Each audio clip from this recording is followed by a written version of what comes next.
Hi, my name is Jeremy Brunansky, and you're about to watch a brand new episode of Brunansky's Vlog. This is a weekly show that drops every Monday at 10 a.m. Pacific Standard Time on YouTube. In this show, we cover movie news, movie reviews, and a little bit more. If this is your first time with us, consider clicking that subscribe button. For everybody who's returning, thank you so much. And as always, if you enjoy any portion of this show, give me that thumbs up button. Let's go ahead and cut now to this week's episode.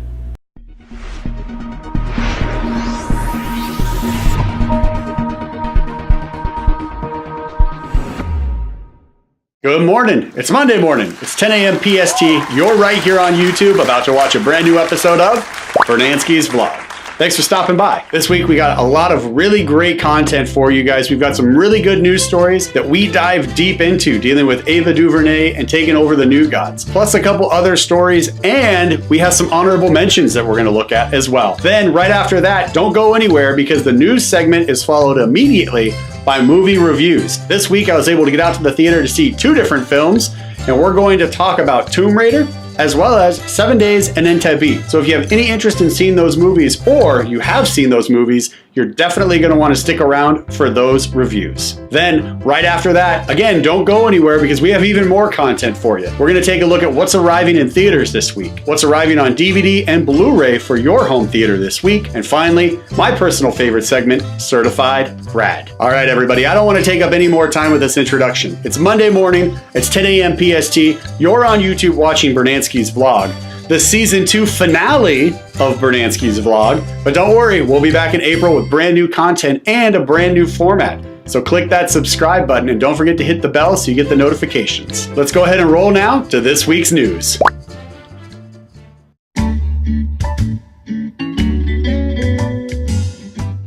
In the news, director Ava DuVernay and DC Warner are teaming up to bring DC Comics' The New Gods to life on the big screen. Link for the Hollywood Reporter article in the show notes below. The fact that DC Warner is bringing the New Gods to the big screen is pretty exciting news for comic book fans. For everybody else, you might be confused as to what exactly the New Gods are. We'll get into that here in a little bit, but it's pretty exciting news to see that they're going in this direction to kind of build out the world that they introduced in Justice League. So Justice League introduced characters as well as items from this series, from the New Gods series, and it was a big factor in the Justice League movies. Steppenwolf, the main villain, comes right from this world.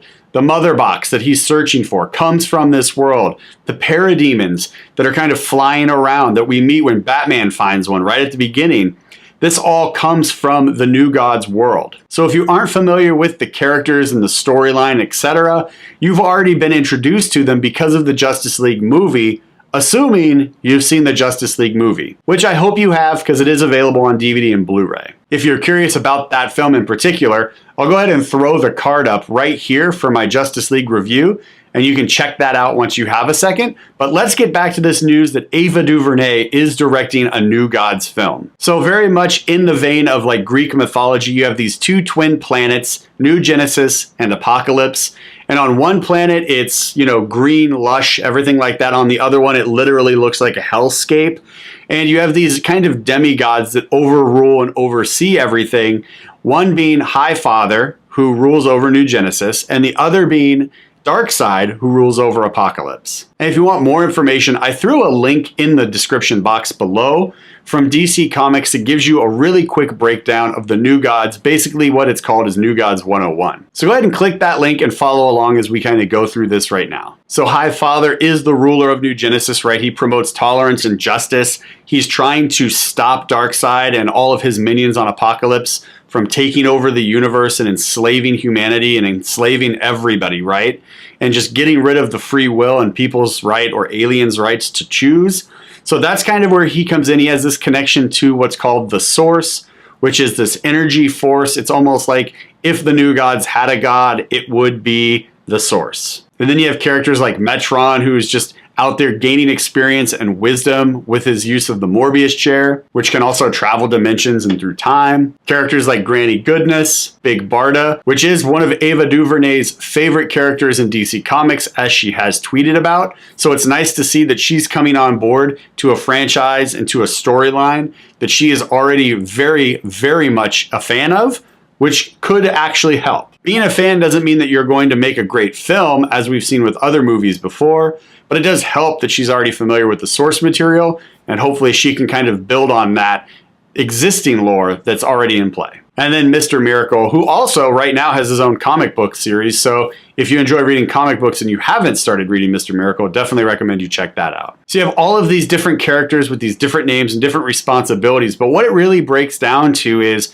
you've got a ruler over here, Darkseid, who's trying to enslave the universe. And you have Highfather, who's trying to prevent that from happening. There's a lot of cross that goes back and forth between these two guys and their worlds. Obviously, we hear about Darkseid in the Justice League movie. Obviously, Steppenwolf coming from Apocalypse. We heard about Apocalypse in Justice League. There are already the foundations laid in the DCEU. So it's not really a stretch that they want to kind of branch out and build on this world. And when you have someone like Ava DuVernay come in who did Selma and then who did A Wrinkle in Time, you have someone, and who is a big fan of Big Barda, who's one of the characters from the New Gods series. You have a director who can see the importance and the value of the human struggle and then translate that to film like she did in Selma. So will she be able to do that as far as like trying to make the characters in this series relatable and believable?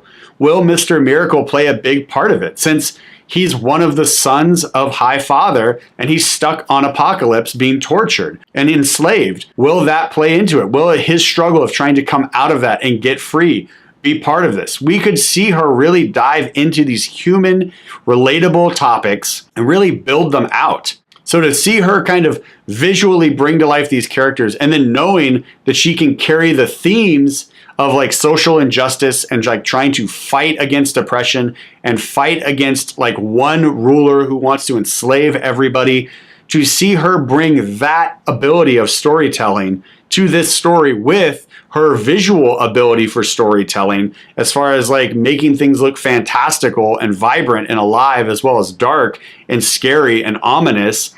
I really think this is a great pick for her, and I'm excited to see more, especially with casting, kind of as we get closer and closer to production actually beginning for this film. Comment below with your thoughts, and let us know what you think about the New Gods, as well as the new Mr. Miracle comic series, out right now at your local comic book store. Key and Peele are teaming up for a stop-motion animation feature entitled Wendell and Wild, according to Variety. Link for the article in the description box below. Last week we talked about how Michael Bay was going to be directing a film that is going to be a brand new, fresh IP. It's a new idea.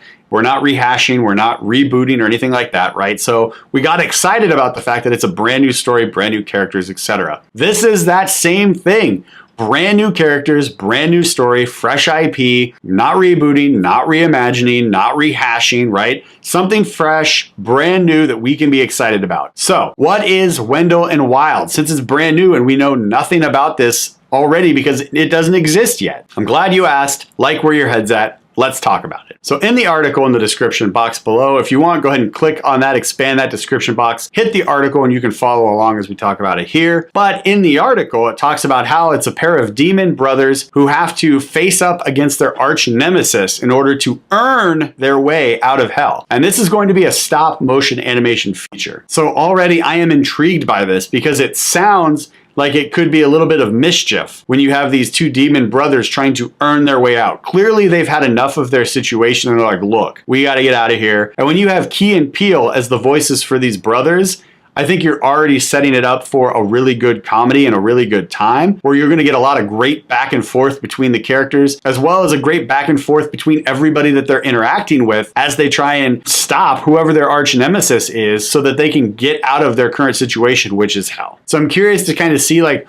what the first trailer is going to be like. What is this going to look like? What are the facial expressions of these demons? What do the demons look like that they're going to be doing the voice work for? It all sounds pretty spectacular. And they're bringing in a director who is already someone we're familiar with when it comes to stop motion animation features. Henry Selick is coming on to direct, and he is also helping write this story. And he has already done films that we enjoy, like Tim Burton's A Nightmare Before Christmas, James and the Giant Peach, and Coraline. So this guy is already familiar with creating these incredible worlds that are very dark and ominous and that have this very unique style to them when it comes to like what the characters look like. And when you're going into a world like hell and you're creating demons, you can really play around with things and really get creative as to how you want this world to look. So you can have all of these very creative and interesting looking beings existing in this world. And when you've already had a success record like this guy has with these other 3 films, I think we can get excited about what this new one is going to look like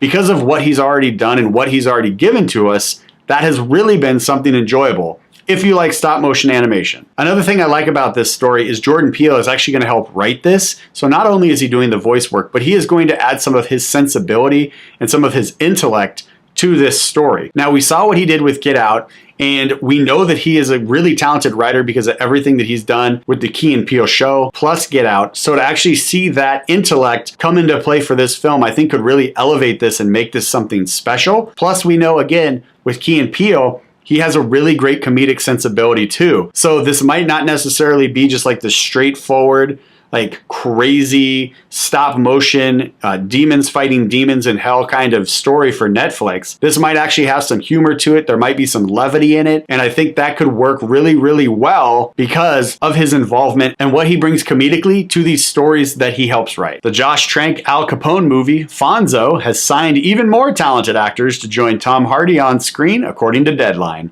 Link for the article in the description box below. So the synopsis in the article makes this film sound like it's not necessarily going to be about what Al Capone was like as a gangster coming up through the streets of Chicago, bootlegging booze and stuff like that. It sounds more like it's going to be like towards the end of his career, if I'm understanding what I read right from this article, where he's, you know, kind of losing his mind and he's like having these fits where like all of the dementia's kicking in and he's starting to like deal with the demons that he's buried for all of these years, which sounds like it could be very interesting and very intense. It definitely sounds like it's going to be a departure from your standard gangster flick right during Prohibition and bootlegging booze and everything like that. It could be interesting. I'm curious to see like that first trailer to see like what the tone is going to be. Am I correct in my assumption that this isn't going to be a story about Al Capone coming up through the streets, but more Al Capone like in the twilight of his life, kind of losing his mind and having to deal with like all of the terrible atrocities that he committed as he became the most renowned gangster in American history. Because in the article, it details like who these new actors are going to be and like what their roles are. And what their roles are sound, again, leaning more towards this idea that it's him in the later part of his life. It's going to be like him dealing with the dementia and the torture that he goes through mentally based on all of his sins. So when you have characters like the doctor or his best friend or his wife, his sorrowful wife, like it all, again, it's all leading me to believe that this is going to be happening towards the later years of his life. But it's nice to see people like Matt Dillon, Linda Cardellini, Kyle MacLachlan, and Catherine Narducci step up to the plate. Now, some of these actors obviously we're very familiar with because we've seen them in a lot of movies. Some of them are more famous for what they've done on television. The fact remains they're still talented actors and they're still going to help kind of elevate the supporting cast. So hopefully this film doesn't just feel like the Tom Hardy movie. So go ahead and comment below with your thoughts about this movie, the cast. Are you excited to see Al Capone? Do you want another gangster movie about times during Prohibition? I know I'm looking forward to it, and I'm hoping that the soundtrack or the score of this film, maybe both, really dive into the period, because with Prohibition, you have a lot of some of the best music that America put out with jazz and big band and swing. So I'm hoping that plays an important and crucial part of this film, especially with the speakeasies and that whole vibe that they had with that jazz lifestyle. Can't wait to see more from this film. I hope you guys are looking forward to it as well. Again, comment below, let me know your thoughts. Honorable mentions this week: Dwayne Johnson's Red Notice is scheduled for release June 2020. The Museum of Narrative Art in Los Angeles has broken ground and is set for completion in 2021. Famke Janssen is set to star alongside Nicolas Cage in Primal. Paul Feig is launching a new digital content company entitled Powder Keg. Madonna is set to direct MGM's Taking Flight film about a Sierra Leone orphan turned world-renowned ballerina. And that wraps up the news for this week. Thank you guys so much for sticking around and watching the news with me, and also leaving your comments below to discuss the news further. If you enjoyed it, go ahead and give me that thumbs up, because the thumbs up helps people who like movie-related shows find this movie-related show right here on YouTube. All right, now we're gonna go ahead and move into the movie review segment. This week, I was able to get out to the theaters to see 2 films, and we're gonna talk about Tomb Raider as well as 7 Days in Entebbe. So let's go ahead and roll to the movie reviews right now.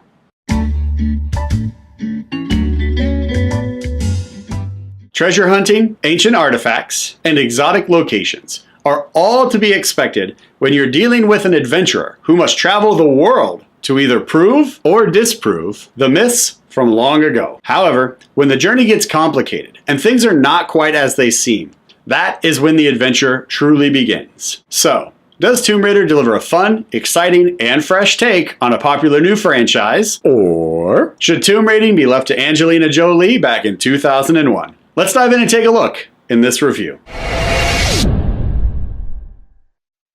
This story is the origin tale of the character, Lara Croft. In this film, we also don't start right in the middle of things and then jump back and then flash forward like one might expect. This story really only does flashbacks to establish and show us the relationship that she has with her father, who is missing. Overall, this film delivers on the world and the character surprisingly well. We get all the necessary information right up front, and this film does not waste much time, if any, to set up this particular adventure. The runtime for this film clocks in at just under 2 hours, and it doesn't even feel that long because of how well paced this film is. Alicia Vikander plays the lead in this film, Lara Croft, and her performance was actually one of the highlights of this film for me personally. They did a really good job with up-close shots of her face that really highlighted her emotional range and how she was exceeding all of the fellow actors on screen with her. She delivers smiles, fear, frustration, disbelief, and more. She is already an incredible talent, and this film was actually elevated to the next level because of her performance. Other actors in this film who also delivered enjoyable performances were Daniel Wu, Kristen Scott Thomas, and Nick Frost. Each one had a very different and unique persona in this film. However,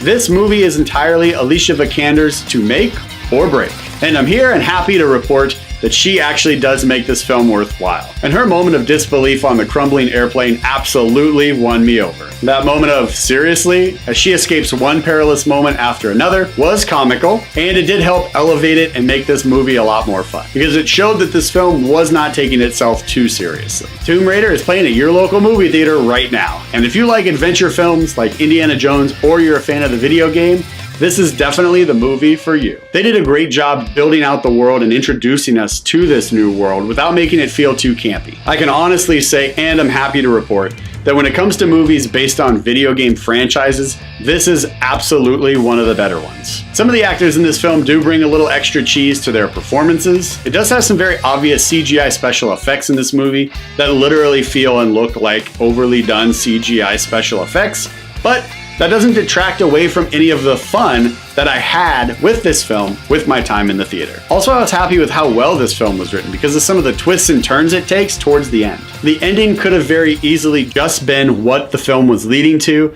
but instead, they actually gave 1 or 2 more puzzles for Lara to solve, and they didn't even really allude to these. It's just her character taking over and noticing things, and then solving those puzzles, leading up to a very enjoyable climactic ending. Again, I was really pleased with my time spent in the theater watching this movie, and because of that, it's getting at least 1 high five from this guy. Tomb Raider is playing at your local movie theater right now. Check it out.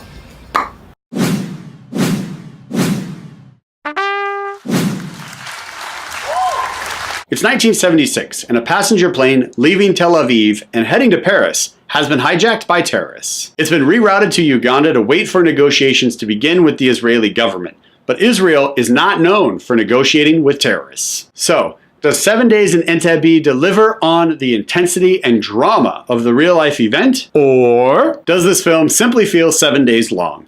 Let's dive in and take a look in this review. The trailers for this film were actually very misleading, which surprisingly turned out to be a very good thing in my opinion. The trailers led me to believe that this was actually going to be a rescue action mission film. So when I sat down in my seat in the theater, I was prepared for lots of actions and daring rescue missions that may or may not work out. So the story moves through each of the 7 days, one day at a time, with an occasional jump back in time to the days before 2 of the German terrorists joined up with the Palestinian terrorists. These 2 characters were Bridget Kuhlman, played by Rosamund Pike, and Wilfred Bowes, played by Daniel Bruhl, who both deliver captivating performances. Interestingly, this film doesn't really explore the rescue mission and the action and adventure part as much.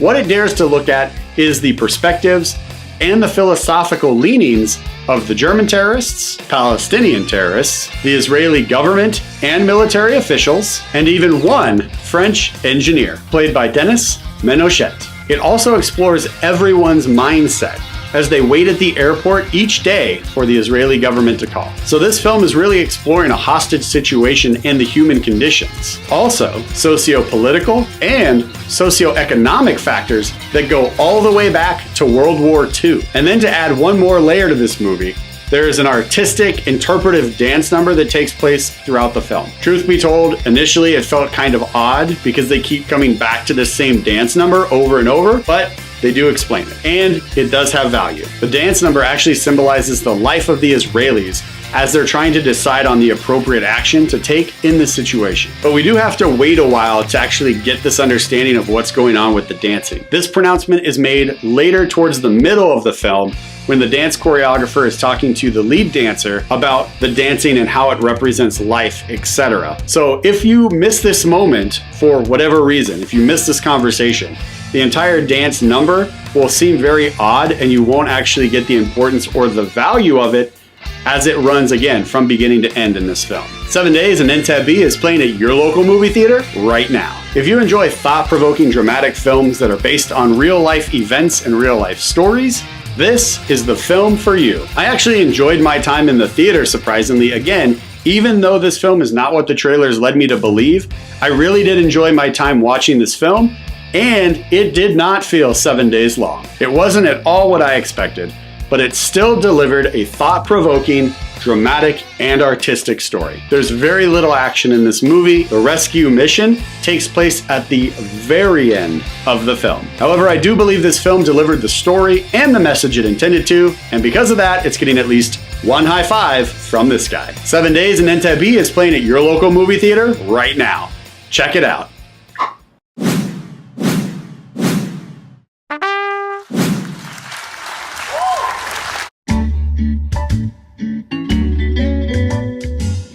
All right, and that concludes the movie review segment.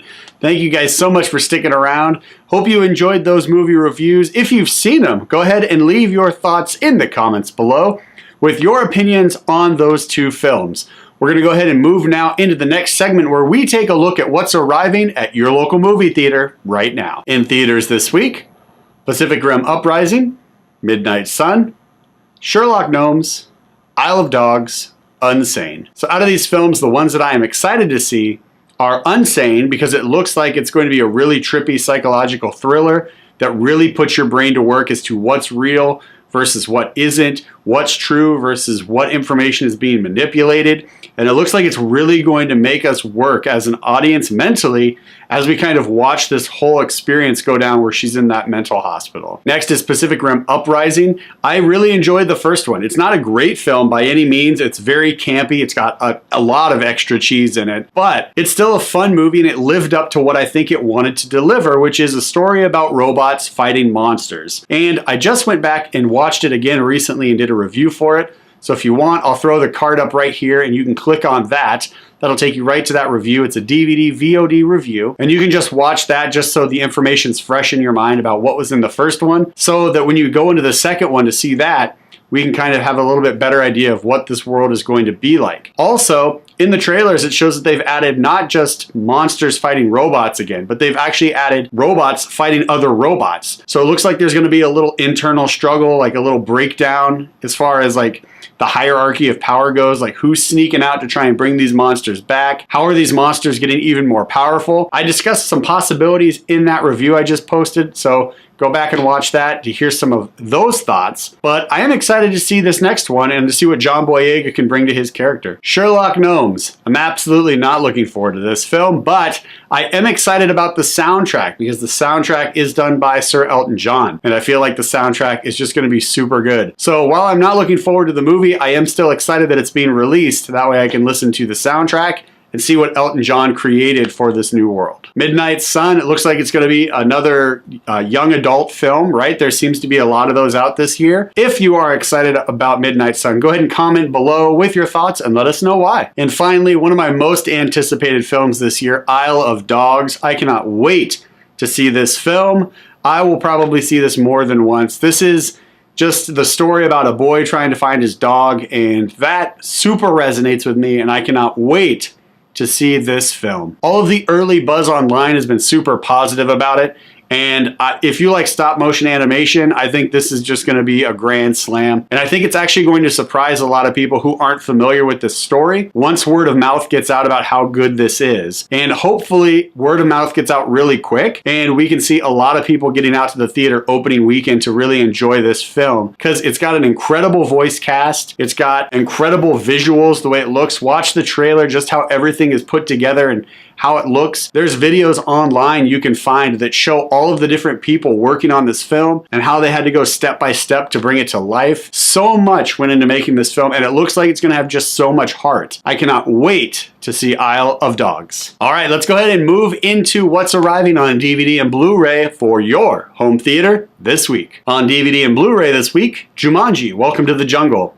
Downsizing, Pitch Perfect 3. If you enjoy the Pitch Perfect franchise, this is probably your week for DVD releases. So you can pick this film up and you can just complete the trilogy, right? I really haven't seen any of these movies, so I can't comment on whether or not this is a franchise you should jump into. It does get a lot of really good word of mouth when the films are released, and I know it has a really strong fan base for the people who really enjoy these films. So if you're into movies about people singing, you may want to check this one out. Downsizing came out. It didn't really get great reviews. It kind of came and went as far as the theater talk is concerned. But if you saw it, go ahead and comment below with your thoughts and let us know what it was about this film that you either enjoyed or did not care for. Share it down below. Finally, Jumanji, Welcome to the Jungle. This movie was so much fun. It caught me by complete surprise. I just absolutely loved my time in the theater watching this movie. It's so much fun. It feels like an actual video game brought to life on the big screen. The characters in it are just absolutely wonderful. Comedic, the switch back and forth. I'll go ahead and throw my review up right here for Jumanji, Welcome to the Jungle if you want to go back and watch that. But if you didn't see this film in theaters, I guarantee you missed out, because this was a fantastic film to see on the big screen. So definitely check this out if you haven't yet, now that it's going to be available on DVD and Blu-ray. All right, and now we're going to move into my personal favorite segment of the show. You guys never know what's going to drop, but I can guarantee that whatever drops will most definitely be certified rad. So this week for Certified Rad, we're going to take a look at another story that is involving people helping people. This is a story that looks at a small act of kindness, and the small act of kindness between two strangers gets picked up on the web, goes viral, and then this young lady who has been working at a Waffle House trying to save up money and get to college ends up getting a scholarship because of this one small act of kindness. So let's go ahead and take a look at this story right now. I threw the link for this article, for this story, in the description box below if you want to click on that and follow along as we take a quick look right now. So Waffle House waitress Ivana Williams, doing her normal job, right? Taking orders, serving customers, maybe giving them a smile or two while she does it, whatever her normal routine is. But she has an elderly customer sitting there at the counter who has an oxygen tank, can't really breathe that well, tells her, hey, you know, my hands don't really work that well. Can you help me with the food that I just ordered and that you just delivered? So she says, sure, why not? So she starts cutting everything up for him to make it easier for him to use the utensils that he has. Once she does this, someone notices and they're like, hey, that's kind of cool that she's like just taking time to help cut up this old man's food who needs help. So they just take a picture, right? Throw the story up online. It goes viral. Everybody's talking about this woman who just does this incredibly nice act of kindness that she says she would have done with any of her customers who needed help. But it goes viral. This college nearby picks it up. They go through all of the rigmarole and red tape that they need to go through as a college and a university. And then what they do is they go visit her and they say, hey, look, because of what you did and because of how hard you're already working to try and get to college, we have figured out a way to help you, and we are going to give you $16,000 as a scholarship to help you with your college and educational pursuits. So how big is this story? This story is so big, and here's why. Not just because it's about people helping people. Random acts of kindness, right? Helping the elderly when they need it. That's certified rad. Somebody else picks it up and goes, hey, wait, that's super cool that she's doing this. So then they take it upon themselves to share the good news about people helping people, which is also certified rad. That goes viral, gets picked up by the college, and the college then goes, you know what? We need to help this girl out because she's already working so hard and she seems like a good person doing the right thing. So we should actually step up to the plate and help her out in her educational pursuits. And then they turn around and give her a scholarship so she can get to college. Also certified rad. We're talking triple certified rad stamp on this week's segment, and I can guarantee you, it's not a guarantee that it's going to get you to a college scholarship, that when you step outside of the box and you help somebody in need, that is most definitely certified rad. And that wraps up this week's show, which is the season 2 finale of Brunansky's vlog, right here on YouTube. Thank you guys so much for joining. We will be back with a brand new format in April, so don't forget to click that subscribe button and hit the bell so you get the notifications when brand new content drops right here on this channel. Thank you guys again so much for joining me for another week where we take a look at movie news, movie reviews, and a little bit more. I'm Jeremy Brunansky. This is Brunansky's vlog on YouTube. I got to get over to Facebook Live now so we can do a live stream and talk even more movies with you guys right now. Thanks again for joining me for another week. See you in April for season 3 of Brunansky's vlog again with a brand new format, and I hope to see you right now over on Facebook Live. Take care. Bye-bye.